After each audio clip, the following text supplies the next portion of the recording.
اعوذ باللہ من الشیطان الرجیم پناہ مانگتا ہوں میں اللہ کی شیطان مردود سے۔ بسم اللہ الرحمن الرحیم شروع اللہ کا نام لے کر جو بڑا مہربان نہایت رحم والا ہے۔ اور جب تم نے موسیٰ سے کہا کہ موسیٰ جب تک ہم اللہ کو سامنے نہ دیکھ لیں گے تم پر ایمان نہیں لائیں گے، تو تم کو بجلی نے آ گھیرا اور تم دیکھ رہے تھے، پھر موت آ جانے کے بعد ہم نے تم کو اثر نو زندہ کر دیا تاکہ احسان مانو، اور ہم نے بادل کا تم پر سایہ کیے رکھا اور تمہارے لیے من و سلوہ اتارتے رہے کہ جو پاکیزہ چیزیں ہم نے تم کو عطا فرمائی ہیں ان کو کھاؤ پیو، مگر تمہارے بزرگوں نے ان نعمتوں کی کچھ قدر نہ جانی اور وہ ہمارا کچھ نہیں بگاڑتے تھے بلکہ اپنا ہی نقصان کرتے تھے۔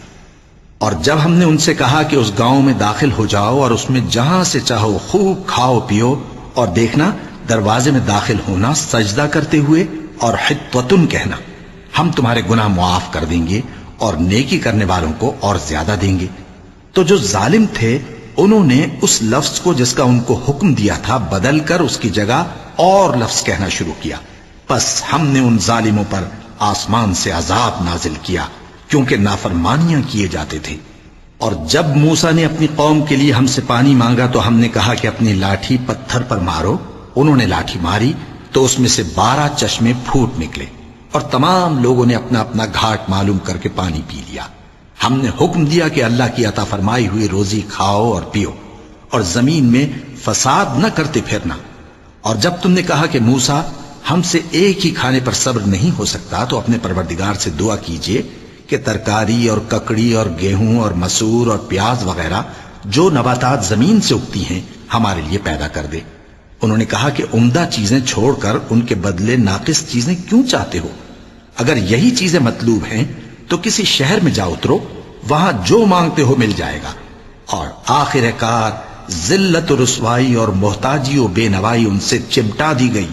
اور وہ اللہ کے غضب میں گرفتار ہو گئے، یہ اس لیے کہ وہ اللہ کی آیتوں سے انکار کرتے تھے اور اس کے نبیوں کو ناحق قتل کر دیتے تھے، یعنی اس لیے کہ نافرمانی کیے جاتے اور حد سے بڑھے جاتے تھے۔ جو لوگ مسلمان ہیں یا یہودی یا عیسائی یا ستارہ پرست، یعنی کوئی شخص کسی قوم و مذہب کا ہو،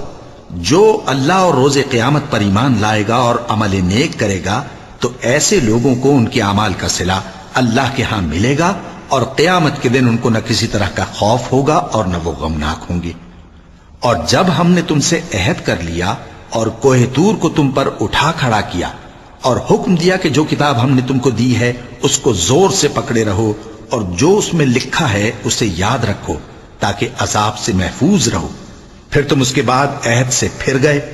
سو اگر تم پر اللہ کا فضل اور اس کی مہربانی نہ ہوتی تو تم خسارے میں پڑ گئے ہوتے۔ اور تم ان لوگوں کو خوب جانتے ہو جو تم میں سے ہفتے کے دن مچھلی کا شکار کرنے میں حد سے تجاوز کر گئے تھے، تو ہم نے ان سے کہا کہ ذلیل و خوار بندر ہو جاؤ، اور اس قصے کو اس وقت کے لوگوں کے لیے اور جو ان کے بعد آنے والے تھے عبرت اور پرہیزگاروں کے لیے نصیحت بنا دیا۔ اور جب موسیٰ نے اپنی قوم کے لوگوں سے کہا کہ اللہ تم کو حکم دیتا ہے کہ ایک بیل ذبح کرو، وہ بولے کیا تم ہم سے ہنسی کرتے ہو؟ موسیٰ نے کہا کہ میں اللہ کی پناہ مانگتا ہوں کہ نادان بنوں۔ انہوں نے کہا کہ اپنے پروردگار سے التجا کیجئے کہ وہ ہمیں یہ بتائے کہ وہ بیل کس طرح کا ہو۔ موسیٰ نے کہا پروردگار فرماتا ہے کہ وہ بیل نہ تو بوڑھا ہو اور نہ بچڑا بلکہ ان کے درمیان یعنی جوان ہو،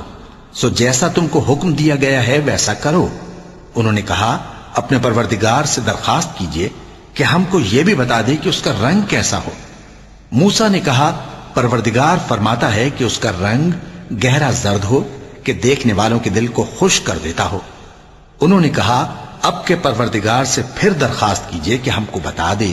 کہ وہ اور کس کس طرح کا ہو، کیونکہ بہت سے بیل ہمیں ایک دوسرے کے مشابہ معلوم ہوتے ہیں